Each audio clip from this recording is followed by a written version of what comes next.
Pawan కళ్యాణే CM, చంద్రబాబుకు shock ఇచ్చిన అమిత్ షా. ఇవే నాకు చివరి ఎన్నికలు. ఆంధ్రప్రదేశ్ భవిష్యత్తు దృష్ట్యా నేను ముఖ్యమంత్రి కావడం అవసరం. ఇప్పటికే ఆంధ్రప్రదేశ్ అన్ని రంగాల్లో నష్టపోయింది.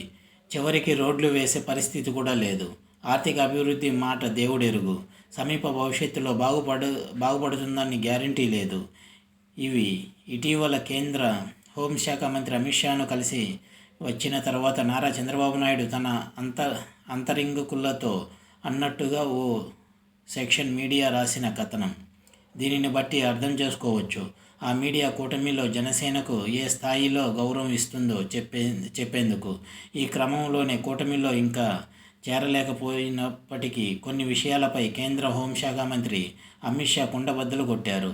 ఆ మాటలను చంద్రబాబుకు అనుకూలంగా ఉన్న మీడియా ప్రచురించలేదు. కానీ మిగతా మీడియా సంస్థలు మాత్రం పతాక శీర్షికతో అచ్చువేశాయి. కేంద్రంలో ఈసారి 400కు పైగా స్థానాలు గెలుచుకోవాలని బీజేపీ భావిస్తోంది. సొంతంగానే 370 స్థానాలు గెలుచుకొని అధికారంలోకి వస్తుందని వివిధ సర్వే సంస్థలు చెబుతున్న నేపథ్యంలో ప్రధానమంత్రి నరేంద్ర మోడీ ఇవే చివరి ఎన్నికలు కావడంతో ఇందిరాగాంధీ సాధించిన రికార్డును బ్రేక్ చేయాలని ఆయన భావిస్తున్నారు. ఈ నేపథ్యంలో ప్రతిపక్ష కాంగ్రెస్ పార్టీని పూర్తిగా నిర్వీర్యం చేసి దేశంలోని మిగతా పక్షాలను తన కూటమిలోకి చేర్చుకోవాలని ప్రధాని భావిస్తున్నారు. అందుకే ఎన్డీఏ కూటమిలోకి అన్ని పక్షాలను ఆహ్వానిస్తున్నారు. నరేంద్ర మోడీ ఆదేశాల మేరకు ఇతర పార్టీలతో అమిత్ షా సంప్రదింపులు జరుపుతున్నారు.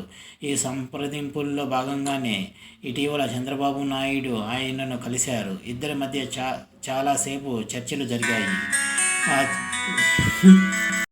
తన కూటమిలో చేర్చుకోవాలని ప్రధాని భావిస్తున్నారు.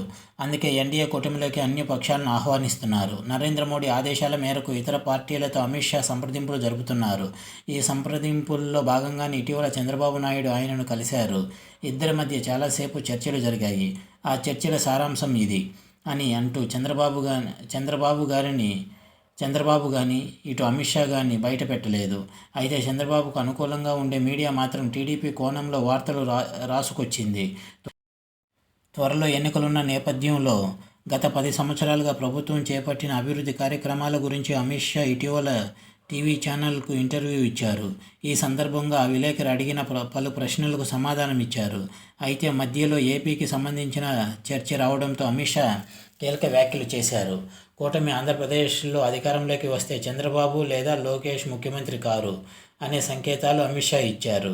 అంతేకాదు తమకు నమ్మకమైన భాగస్వామినే ముఖ్యమంత్రి చేస్తాం.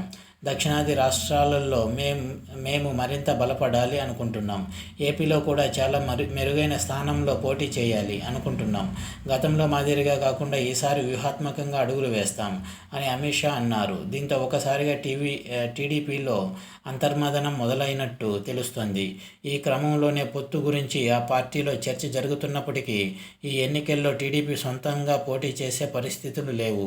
పైగా అమరావతి వ్యవహారంలో ఆ పార్టీ తీరు, ప్రత్యేక హోదాకు సంబంధించి తీసుకున్న యూటర్న్, ఆ తర్వాత దానిని ఎత్తుకున్న విధానం ఇవన్నీ కూడా టీడీపీకి ప్రతిబంధకంగానే ఉన్నాయి. అమిత్ షా కీలక వ్యాఖ్యలు చేసిన నేపథ్యంలో చంద్రబాబు నాయుడు ఆయన అనుకూల మీడియా ఎలా వ్యవహరిస్తాయో వేచి చూడాలి. మరి ఇది వ్యూవర్స్.